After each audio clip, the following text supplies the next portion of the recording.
sort of put this last game to bed and we'll move forward with the most important thing of the day is our contest this week with Northwestern. Team was really hurting in the locker room from the game the other night. It was a disappointing loss. We found a way to scratch, claw, dig our way back into that game after really showing our immaturity there in the first half, with a lot of young players making a lot of first game mistakes and not playing particularly well. But you know, new defense against a new offense that we had never gone against, a new scheme, and so it took us a while to adapt to some of the things they were doing that we had not seen. I thought our coaches went in at halftime, and we had there was no sense of panic in the locker room at halftime, just a sense of, hey, let's get this figured out on both sides. And I thought both staffs did a great job, and our players especially carrying out everything. I thought they came out in the second half, kept battling, kept fighting, got a little momentum, had a little success, and then we just sort of caught fire. And I thought the second half was one of the best halves of defenses I've seen in a while. And then offensively, I thought we managed the game well in the second half, moved the sticks. We didn't make some of the same mistakes we made in the first half that killed some drives with penalties, drop balls, turnovers. You know, we very easily should have had 14 points more in the first half that we left on the field. Can't do that against good teams, especially SEC teams on the road. But I was very pleased with the way our team adapted in front of a hostile crowd, great environment, and had a chance to win the game. We tied the game up, we have the ball, and control our own destiny. Unfortunately, we didn't get it done, but I was very proud of the effort. The effort was there. I thought our kids were in better shape. I thought our kids in the fourth quarter, we looked tougher. We had more fight in us, and that's what gave us the chance to win. We won the second half, we won the fourth quarter convincingly, and so hopefully we can build on that. Now, what's concerned going in was where we're going to be in football shape. And I thought we was a team that was in shape. I thought we showed that we were in better shape. So I was pleased with that. I was concerned about the tackling. Tackling showed up a little bit, but considering we hadn't tackled an awful lot at all, I was probably felt a little better than I thought I would have. You know, still got a lot of room for improvement though. We can become way much better. We missed a lot of tackles, but considering the fact, I thought we tackled okay. Some of the young kids are going to be dynamic players. You look at Gary Haynes, catches 8 passes in his first game ever, and showed some signs that he can help us. Also showed some signs he's a freshman. When he's running this way, he's really good. And so I think that was one of those plays where he just had to learn from himself that this is college football. And so, but nevertheless, he had a big game. I thought Stevie Artigue did a nice job with his field goals and extra points. We got to get much better at our kickoff aiming points. We did not kick off very well. And then punting, even though Cooch he had a couple of nice long ones and a beautiful Cooch kick to be down on the 1 foot line. Our directional kicks hurt us because we didn't kick it toward the coverage, and they were able to get a couple outside on us, so we got to improve in that. But quarterback play, I thought both quarterbacks played at a very high level. Brooks didn't get as much help there in the first half or first 2.5 quarters. He took his team down to the 7 where we fumbled after we caught the pass. He had 2 big drops, one on 3rd down and one on a deep ball, and so those could have changed the play. He also had his team down at the 6-yard line, fixing to score. We had a false start, backed us up, forced us to kick a field goal. We're fixing to get 7 right there. So there's points left all over that field. It really should have never came down to the last drive if we'd have handled business earlier. And so, but to see how we physically held up against an SEC team, I was very proud of our guys. They had some really good players. But you go back and watch the tape, I think Dominic Tovell was the best player on the field. That guy had 5 tackles for losses. I don't know when the last time I've seen that. That was strong. He's a really good player. So. But give Coach Stoops credit. Him and his guys got a good team. They found a way to pull that out. But moving forward now, we got to change gears and get ready for to me, a very tough team, an in-state opponent, Northwest Louisiana. A team that I'm familiar with. I'm very familiar with their coaches. They're at Northwestern State. I think they do a really good job. You go back, I just hired one of their coaches. I just hired their defense coordinator, Mike Lucas, from their staff. And so I know what they're about. Coach Thomas has been in this state a long time. He's a veteran coach. He does a great job. He'll have his team ready. We'll have to play exceptionally well. This tape was incredible to see because it showed our kids the difference between halves when you do it the way we coach you to do it, and we do these things. Look what we can do against quality opponents. So hopefully we can learn from this tape. We'll go out to practice, correct these fundamentals in the shortcomings that we had in the first half, and get off to a better start this week. We'll have to, because you let a team like Northwestern State come in and get some momentum, then you're going to be in for a fight. They've got some exceptional players. They're going to play probably two quarterbacks. We think we're going to possibly see more of the athletic guy. But Stephen Rivers is a transfer quarterback that can throw it exceptionally well. Everybody knows where he's come from. They've got 20 transfers, whether it's junior college or Division I. A lot of players that we're familiar with. Jared Batiste is one of the players that just transferred from our program on their team. So we're familiar with a lot of their players.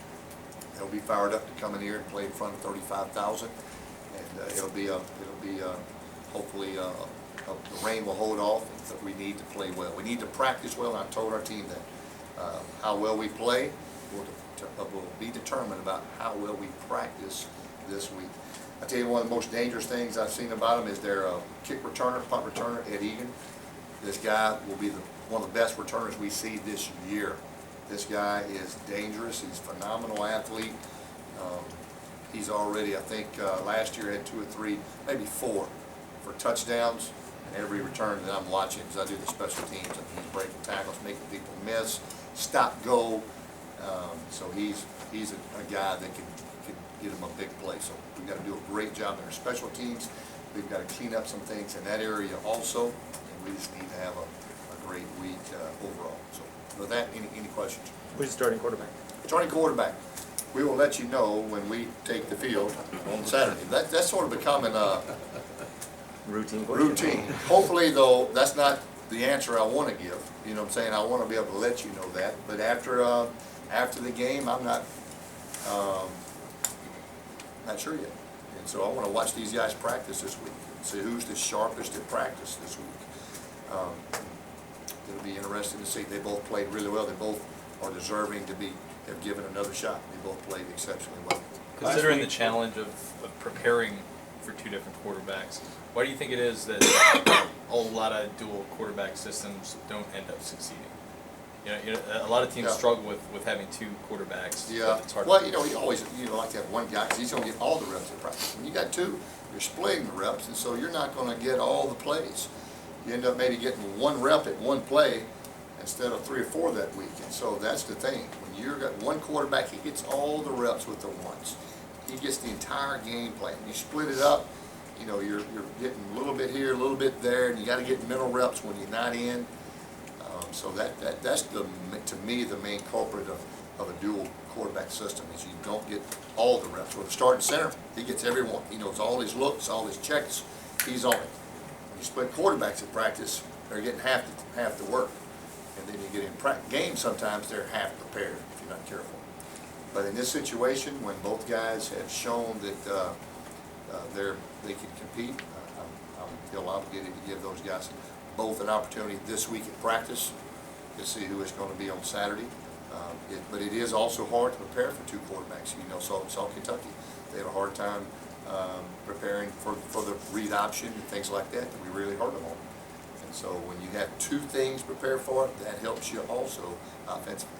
Coach, you mentioned the center, and with Eddie. I'll bring up Eddie Gordon, but it seems like the first half, Coach, and I don't know if it was just what they were doing. And that's why I'm asking the question. But Eddie struggled a little bit with that nose tackle. But in the second half, you guys look like you got things really going. Yeah, you would struggle with that 380-pound nose guard too. Yeah. Them guys are on scholarship also, and they're not easy to block. But I thought the second half he settled down and did a much better job. That guy was tough, and they were rotating guys in every place. You got a fresh 380-pound guy running right at you, and you have to snap the ball, and he doesn't. So that's tough. And some of you guys know that. So, but he did get better in the second half, and he's only going to get better too. A lot of guys got their first play in time. Will the defense that you face determine at all your decision at quarterback on a week-to-week basis, possibly? You know, I don't necessarily know that yet or not. Like I said, I would like to get to the point where we have one guy. Now, I'm not saying we couldn't use another one in certain situations, if the game, you know, called for it. But for the most part, you'd like to get to one quarterback as soon as you can. But sometimes the situation just it's not as easy as you think to figure it out, especially when both guys are given everything they've got, and they're the ones up early lifting, meeting, watching film, practicing, and then doing nothing wrong in practice. And so then you got to come down, who's going to be the most productive in the game, who's going to be the sharpest that week at practice, who can get the job done. 31 touches for Eli this week. I'd imagine that's more than you typically want to get him in a game, or how do you kind of see this? Maybe a few more, not too many more. I'd like to maybe give him a few more, and maybe than just the handoffs up the middle. You know, we've got to find ways to get him on the perimeter a little bit more, because he showed what, as soon as we put him out wide, he hit an explosive play. The guy can do it, but when he was in the backfield, you could tell they were really trying to get to him pretty quickly. But he got the thing that Eli showed. He got some tough yards now. He showed that he can be a physical back, can push the pile, can get 4 yards on first down. So that was impressive to see. And Torrey Pierce, now he became the changeup, and what a nice changeup was he. And so hopefully he'll continue progressing. And I think we've got some other backs too that can help us also. Darius Hawkins, I think, will eventually get some reps. Is it worth the trade-off though, if you're kind of have to pound Eli inside, because like we talked about before, Doe's not there, but maybe you lose some of the explosiveness and the big playability? Is that worth it? Well, it just depends on if it's there. If we feel like, you know, when you put Eli out wide now, all sirens are going off in the stadium. So you know, you've got to also know that when he's not dotting the I back there behind the quarterback, it's high, you know, DEFCON 5 when he's somewhere else. Everybody knows that, so it's not that easy. Sometimes he's a better distraction out wide for somebody else than to get him the ball. So you got to be. It's a little more difficult than you think in that aspect, because people it's sort of game plan when he's out of the box. And so when he's back there, they have to balance up, and then you can do a little more with him instead of throwing up all the red flags when he lines up out wide. So, but he's shown he can run between tackles, he can get to hard yards, and then he made a great spin move and turned a negative yard into about 8 yards too. So he's going to get his big plays. They're going to come. He just went up against a really good front there the other night too. Last week against Kentucky, I know pressure was on Kentucky. This week kind of changes to pressures on the Cajuns. How much does it help that last year Northwestern State goes to Louisiana Tech and beats Tech 2 weeks after they came in here and beat y'all, to get your guys kind of locked in? Yeah, I think that ought to make sure these guys understand their sense of urgency, you know, playing this team. You know, they go up last year, beat Louisiana Tech on the road at their place. And you know, we talked about the staff. You know, we can't give this team any layups. You know, Louisiana Tech turned it over 5 times in that game, and so we've got to make sure that we're taking care of the football, not giving up any plays. You know, we talked about not giving up any layups, make them earn everything. And so, but like I said, they've got some talented playmakers, and I always say just because they're an FCS team don't mean they don't have players on scholarship. They've got 10 Division I transfers that coming from LSU and Nebraska, and you know, all over the country. So they got good players too. So we're going to have to do a great job, and we'll need to have a lot of juice and hope to have a great home crowd. With Riles being injured, will you give Fusile any reps at slot and maybe use him in both? Yeah, spots? he's already a guy that we have dual trained. He can pop inside. He knows his offense, and he can play a lot of different positions. So he's going to play some inside out and outside. Gary's reps will increase this week. I think we'll know maybe by tomorrow if Al's going to be available. It's a chance that he's going to be able to play too. So, but Gabe is a guy that can play inside. Coach, obviously big play by Tracy Walker in the fourth quarter, interception. Did you get to see what you needed to see from him in the Kentucky game, and what does Tracy need to do this week to?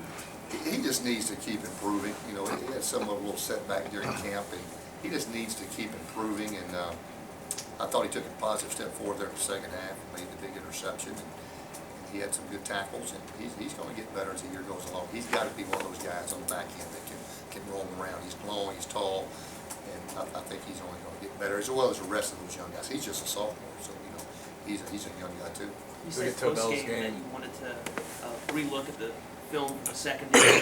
Do you tinker with that all, corners, safeties, as far as starters, or are you gonna go with what you had last week? No, I would say Javante and is probably going to start on one side, Troy McCullum on the other right now. Both those guys played awfully well. Savion Brown ended up playing really good too, and sometimes in the second half. So I see all three of those guys playing. Jarrell Brazil's got to get more snaps. He's got to learn. The only way you can learn to get better is by playing. His speed can help us. He had some quarterback pressures when we brought him off the edge. So, but I thought Troy McCullum, he played phenomenal. He had some really nice plays. Look at Tobel's big numbers. Almost all of them came in that third quarter when you guys started turning things around. So how crucial was he and his performance in that game to you guys really locking down the defensive side? Well, he's a guy that we've got to put in position to make plays. We've got to be able to let him rush the quarterback. He's very effective when you do that, and he gives us that pass rushing ability. With Darzell out, we're going to have to make sure that he is involved in that. Kevin Fuquay's going to have to step up, and so those guys can definitely run. We've got some team speed. That's the thing I like about this team now. We're young. We got some guys that got some wheels. Coach, is it possible that a two-quarterback offense is what's good for this team? Has anyone on your staff ever had a good experience, or with two-quarterback system working? Yeah, I played two quarterbacks before a long time ago in North Alabama. Switched them in and out a little bit. Settled on one, but did play two for a little bit. Not the entire season, for a few games. To me, it's still about getting one guy prepared for everything he's going to see. Two guys, if you have two different style guys, to me, it's easier than if you have two guys that fit the same mold. Right now, we have two guys that are polar opposites, and they both have their strengths. And that puts, to me, a little more pressure on the defense, because they have to prepare for two really different dynamics. If they both were runners or they both were throwers, and they weren't different in styles, then to me, that would be much different. But since these guys are totally different, I think you can throw a change up in there to them. Somebody's calling me, answer. Coach, you mentioned Darzell. Was that, with his absence, did that open up maybe a little bit more? Obvious passing down some packages with Osborne in there, and number two, with Briscoe questionable. Is Ladarius back this week? Yeah, Ladarius Kidd is back, and Mario Osborne's reps will increase. He's a guy's got a high motor. We've been high on him since camp. He will get better as he gets more playing time. He can run, and he's long too, and he's got to get one in the right direction. I think he's going to be fine. We've got some depth at the D-line position. It's really been nice to have. Another guy, Sherrod Johnson, played really well. He's going to get more reps this week too. So you had your own 300-pound guy too. Excuse me? You had your own 300. We did. We got our own 380-pound guy on. After this game, does this mean that pulling back in August worked, and is that something we do more in the future? I got mixed feelings on that sometimes. We held back Jamal an awful lot to make sure he got to the first game, and to Jamal's defense, we got him there, got him to the first game, rested, fresh, but he missed all of last season. He missed all of camp of spring ball, and then he didn't get very many reps during camp, live reps, and I think it showed. And I think it was unfair to Jamal. And we did get him there. He's healthy, and we need him, but he's not Jamal Robinson as we know yet. That was pretty evident until tonight. And so I don't know if that was fair to him, even though we wanted to keep him fresh. And even at Eli, it took him a while to get rolling a little bit. He did some things a little uncharacteristically, but because they didn't get as many reps as they normally would have gotten. Eli didn't have spring ball either. Then he didn't have much camp. But we accomplished the mission, get them to the first game, get those racehorses in the blocks. But I think we need a little more prep work next. But as a team, you played pretty well. I mean, I have to help some guys. No question. Now, that point of backing off as a team a little bit, I thought we had and I don't know if it was by luck or if our plan worked, that I thought we had the right recipe of getting everybody fresh, and also, though, not giving up conditioning. I thought our kids played hard 4 quarters. I thought they left it all on the field, and they had a fourth quarter burst in them. And to me, that was what separated us from Kentucky in the second half, is we had a fourth quarter burst, and just came up short. But didn't have enough in the first half, so they started much faster than we did. But we're a young team, got to improve. But I thought that part of it worked out well. What happened on the last possession? He brought Brooks back, but he Yep. didn't seem to go downfield. Was that him? Was that the play call? Yeah, well, when you're going against what they had on the field, they're not giving you the downfield. They were 4 deep. They're making you throw it short, and they're taking away the boundary. They took away the outs to the boundary. They got everybody deep, so all they're giving you is just the check downs. And so we could have thrown it deep. It'd been a pick. So we tried to hit an intermediate route. We got hit right when we caught it at about 12 yards. And then, Jalen had taken a lick earlier and had a hard time throwing the ball a little bit. He's going to be fine, but during the game he was really sore. And so we just felt our best option was put our passing quarterback in the game, and that's what you do in a 2-minute drill is you pass the ball. And didn't think we had time to run the option down the field in 50 seconds. And so we went with Hackett because he runs a 2-minute drill every week at practice when we work the 2-minute offense. And Jalen, like I said, wasn't effective enough at the time with his shoulder to be able to throw the ball with the velocity that we needed him to do either. But they played it smart enough. If we only needed a field goal, they wouldn't have played that coverage. But knowing we had to go the distance, they were in prevent, make sure we didn't go long, make us throw it underneath and keep it in bounds so the clock would run. They did a good job protecting the edges and the deep middle of the field. It seemed like you brought a lot more pressure from like nickel or safety over the course of the game. Is that something that will be a definitive trait of this defense, or is that maybe just game plan specific for Kentucky? No, we're going to come after you now. I think you saw that the other night. In the first half, it was sort of feed or famine, a little bit of both. We got some lost yardage plays, gave up some long plays too. They just popped the seam on the first play of the game. That was just sort of a freak thing. We didn't take our gap, but after that play, they didn't run the ball a whole bunch the rest of the game too effectively. And they've got a good running back too. But we're gonna make people, quarterbacks try to earn scholarships, and hopefully our corners, they continue to improve like they did. Hopefully we can continue to do that. How our secondary continues to improve sort of tells you what you can do defensively. And if they can cover people and keep from giving up deep balls, then you can do more things defensively. How much does it help having Mike here this year, having been up there last year for this week? Oh, I like, he knows their personnel, and even though, he's given us a breakdown of all the personnel one by one, of every player on the team that is going to play this year. And he's very complimentary of their players. You can tell he recruited a lot of those guys because he believes in a lot of those players. He's confident. He gives a really in-depth report on all those guys. And so it was good to have because you don't get that when you play most people. And but they've got some talented players. The weight room's empty over here. Everything's getting moved in over there. How's that transition going for you, and how does it affect you guys this week? You said you wanted to avoid it being a distraction. Yeah, well, it's still, like I said, it's just a big flashing sign out there that's just glowing on you and giving you a sunburn. It's hopefully we're finally going to get in next week. Our football team is lifting weights in it now, though, so we have been using the weight room only. When you see it, it's going to make national news when everybody sees this facility. This is a top Power 5 facility, not just an average or lower end Power 5 facility. This is a facility that would be as good as any of the top half of the Power 5 programs. This is a pretty impressive facility for our university to make a commitment to, in our community to say that, to make this commitment to. And not just the building, but the things that they put in this building, the equipment, it's phenomenal, top of the line. They didn't hold anything back on the inside of this building, so can't wait to showcase it for everybody to see. It was written in a recent article in the local newspaper that you cared so much about losing the state title in high school that you escaped out the back window. Is there anybody on this team that you think would do that?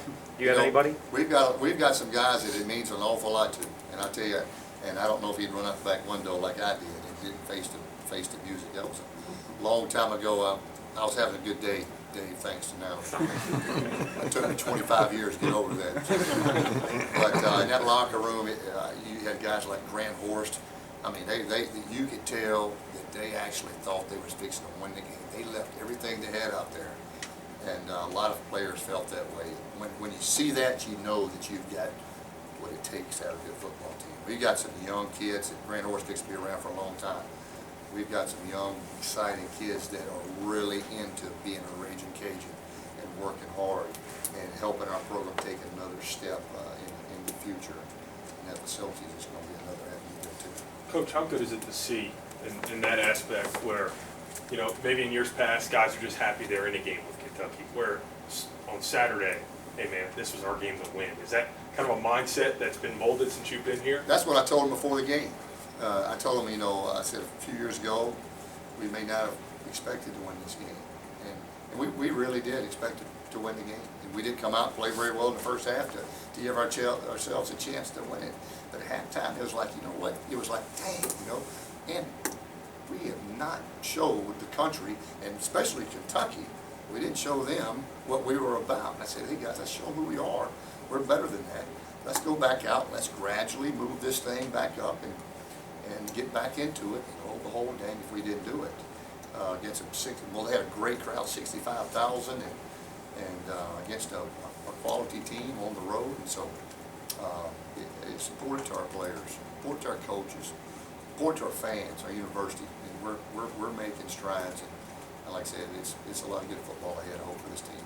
Guys like Reed, Jaquette, guys who missed the first game but should be eligible to come back sometime soon. Are they going to be good to go this week? Or? Reed will not. I don't see Reed Efford coming back to maybe La Tech, but Michael Jaquette will practice today, so that's a plus. Ladaire's kid will practice today, so that's a plus. And so we're starting to get a few guys back. Coach, and lost a few, so we're sort of evened out. Back to the quarterback situation. I know Brooks taught everyone, it feels like, hey, he's your passing guy. Jalen, hey, he's your running guy. How important is it for you to kind of, when Jalen's not in, you don't expect the run. When Brooks isn't in, you don't expect the pass. Does that make sense? So that way you're not dimensional with one of those guys? Yeah, and you know, the thing that I think Brooks showed, man, that guy, he made a couple of nice reads. You know, on the touchdown, everybody in the stadium, including myself, thought Elijah had the ball when he got tackled behind the line of scrimmage. I was already telling him, you know, giving an idea of next play, and then all of a sudden I see Brooks laying in the end zone with the ball. I was like, great job, you know. I was like one of those, no, great job, you know. So he can run it, and I think you saw too, Jalen can throw it effectively also. So they both can do the other a little bit. They both are just a little bit better of the opposite as far as running and passing. Coach, something about Jay Thomas. They ran the triple option when he was at Nichols, and then, you know, obviously they're not going to switch in between that type of offense and something more traditional, but is he a coach with their staff that they can give you maybe a lot of different things to think about or different things to deal with? Well, for Northwestern State, they're going to give us a lot of things this week. You know, they're going to fake a punt. You can count on it. We're already working on it right now. I think they faked 4 or 5 last year. They faked it against Baylor. They faked it against everybody. They're going to come in and see if we're prepared for everything. They onside kick it. They fake punt it. They do a lot of things to try to create some big plays. And so we're going to work awfully hard on handling onside kicks today with our return unit. We're going to work hard on multiple looks with our punt block team as we prepare for fakes. We're going to be prepared now. Whether we can stop them or not, don't know, but we're going to be dang prepared for them. How do you feel like the freshmen, you mentioned you've got to see a solid week of practice. How do you feel like the freshmen did? What was your report card on them just going through that process of that first week of game prep and then a game day? I thought the game prep was really good. I thought game day was solid. We looked like freshmen out there. You know, we ran backwards on a return, and we didn't punt the ball to where we needed to punt it to. We didn't kick off where we needed to kick it to. Just some freshmenitis. But they got that first game under their belt. Now that they're not playing their first game anymore, and so I expect to see improvement. And they're all kids. It means a lot to them. They want to do good. They want to perform well for their fans and their school. A lot of guys came up here yesterday on their own, so we've got kids that it's important to them. They want to get better. How dangerous is it for you, Coach? Because I know you look at guys in the FCS, hey, I wasn't good enough to play at UF. I'm at Northwestern State. I wasn't good enough to play. They didn't want me. That chip on the shoulder that you preach to your guys that this program has, not so much Northwestern State, but maybe just as a whole, how dangerous that mindset is. It is. I think that's, I've always sort of had that myself. I've always sort of had that chip on my shoulder, even when I was a player, as a young coach. And I know that Northwestern State's going to come